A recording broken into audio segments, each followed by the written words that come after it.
Starting at home, a driver travels away from home on a straight highway for 2 hours at 60 miles per hour, stops for 1 hour, and then drives home at 40 miles per hour.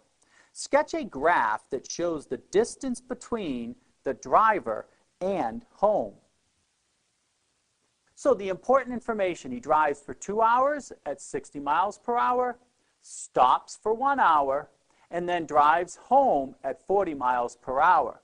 So here's a graph where the horizontal axis is time in hours, and the vertical axis has the number of miles from home, or the distance from home.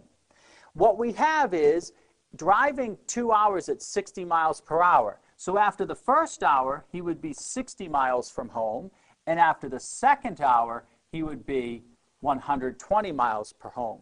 He started at home, so he was obviously at a time of 0. He was no miles from home. So here's what it looks like in the first 2 hours. The driver then stops for an hour.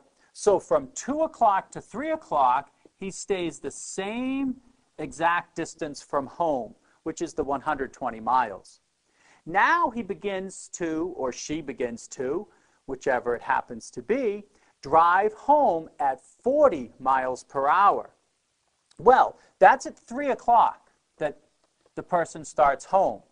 And they have 120 miles to drive. That's going to take them 3 hours. So they'll get back home at the end of a total of 6 hours. And so that part of the graph would look like this.